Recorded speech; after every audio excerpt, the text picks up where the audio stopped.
Good morning, peoples. This is what we're doing today. I'm going to put some polycarb on the end of this pergola. It's an A-frame pergola, but you can see there's a little tricky section down to the left. So what we're dealing with is there's a barge board there and lattice in the way. So the first thing we have to do is get some measurements. Now I've pre-cut some pieces of wood because I have to get that level with that barge board there. So you can see me there. I did that on the table saw. They were 35mm. So you just needed to either rip them down so that they were level with the barge board. And now I'm just cutting them because first of all I'm marking them so that I can cut out the lattice work, because that is always bordered and the border will hold out the timber.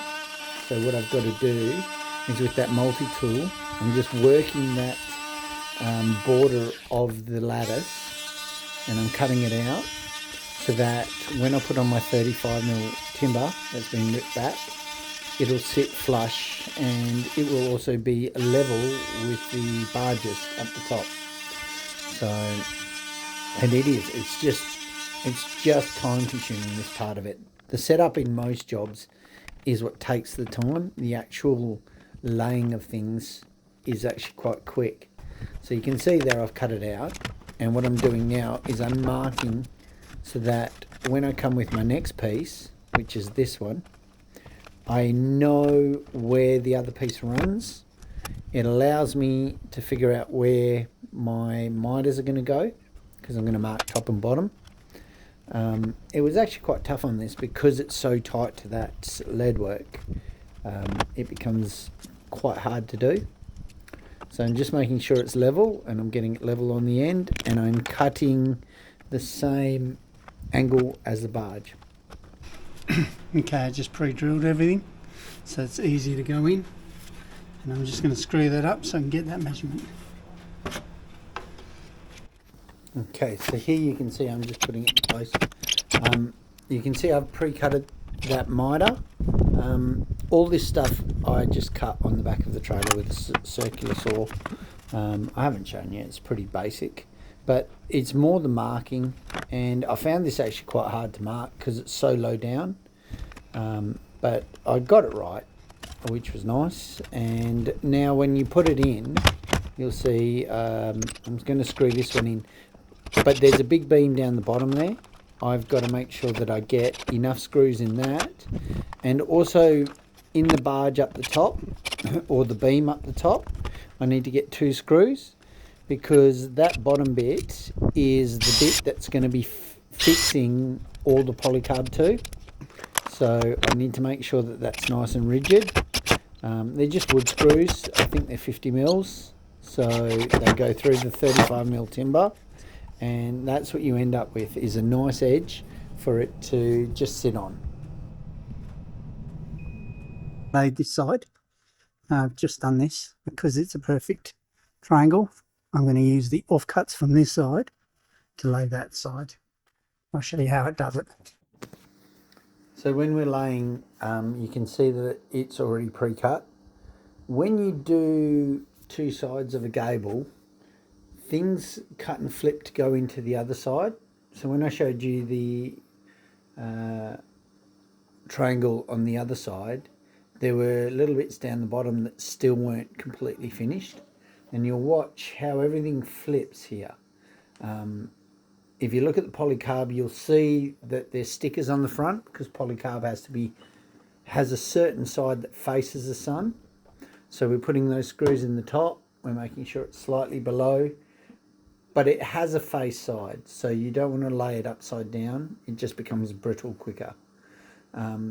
And then as you cut these down, they will in turn flip and fill in the other side.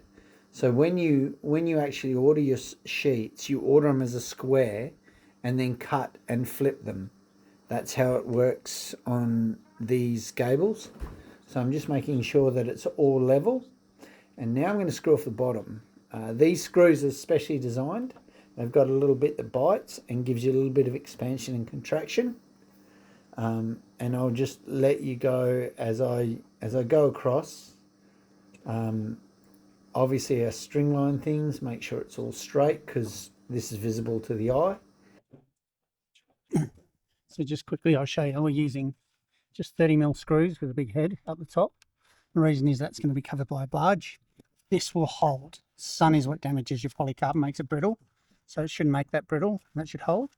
Then we're using these, see how they're in the bottom of the rib?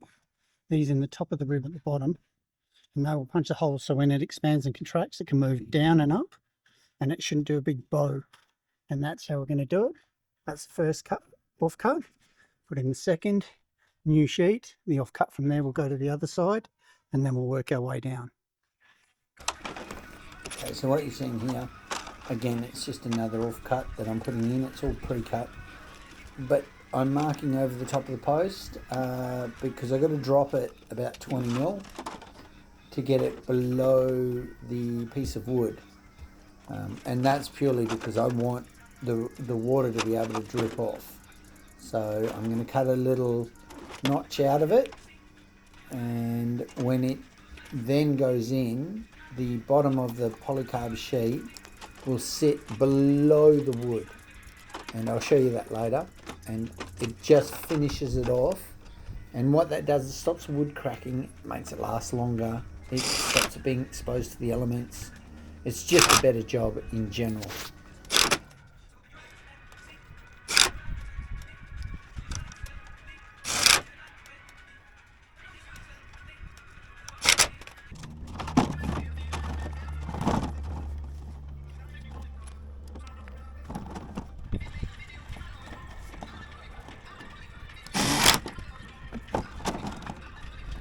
Yeah. Okay, we'll wooden car, that's fine. Yeah. No, the knob's on that front, I'm sure. No, anyways.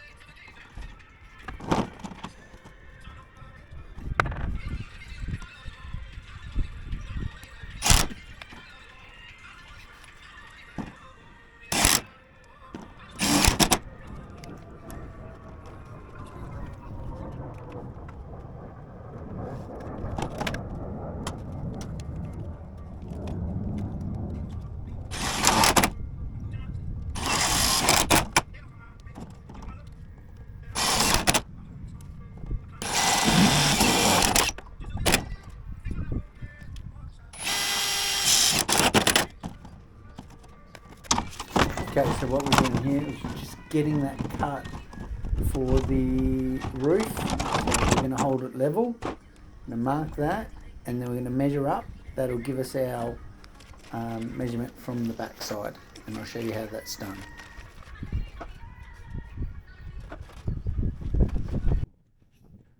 Right, just show you how to get this cut. We're just going to measure, because I had it sitting level, that one, up to that mark there, which is 170. And I'm going to take you, I'm going to come down to the sheet, which sits like that. I'm going to measure up 170.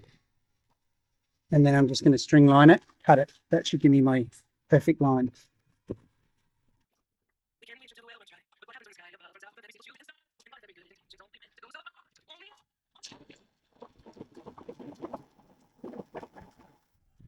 Yeah,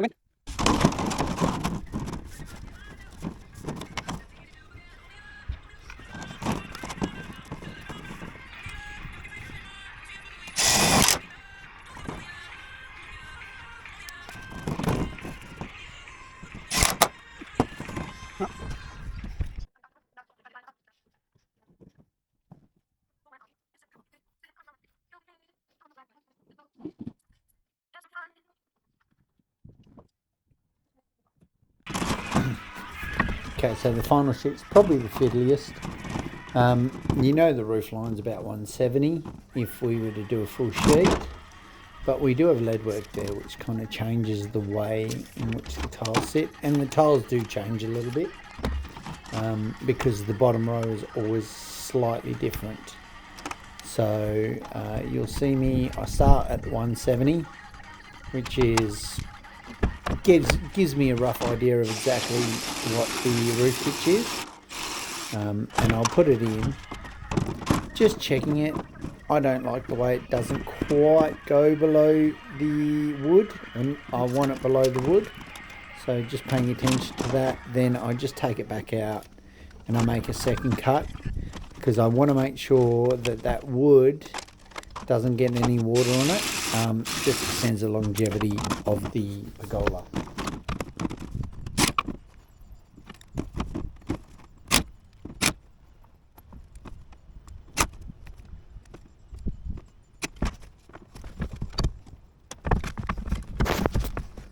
Okay, so here you see we've just screwed him in.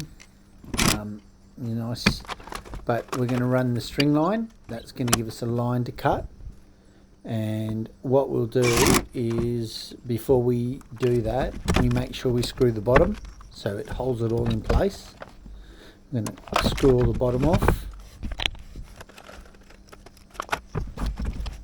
Always use your string line. Don't trust your eye, because you only need one screw out of place and it'll look weird. So I'm going to screw it off, and then after we've done that,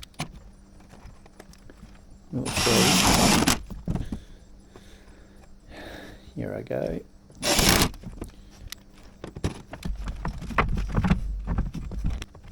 We're going to start to take out top screws. The reason we're going to do that, everything's held in place at the moment. We can screw back into those same holes, but now with the shears, which make cutting this so easy, we can take them out and we can cut straight along that string line. And you can see it's slightly above the screws, which is the advantages of doing it in place. We can do it slightly above the screws. Now reds and greens will do that. The shears just make it quicker, obviously, because I've got the tools, but you could do that with just normal snips. Polycarb is very easy to cut. But we loosen it, we just obviously run up the string line, and then the screws go straight back into those holes, and you'll find as you screw them in, they will just fall into those holes, and that's the beauty about it, so you know it's level. On this side, well, I didn't string line it, but I can see through the sheet, so I know I can keep it 10 mil down. There's the barge, so that is now all level and it sits well. Again, you got the expansion joints here, the little expansion screws. You'll see these are a little bit below this wood. Okay, the reason for that is so that nothing drips onto that wood, it won't rot. Everything goes past it and it lands out on the roof and runs down into the gutter. I might put a little more whack flex in there. And all the top is fixed. So now all we've got to do is put the barges over it and the ridge on, and he'll all be finished, and I'll probably show you that tomorrow. I'm not going to get that done today. So that's how you put some polycarb on the end of a gable, nice and neat, and it'll all come out beautifully. All right, I'll see you on the next video.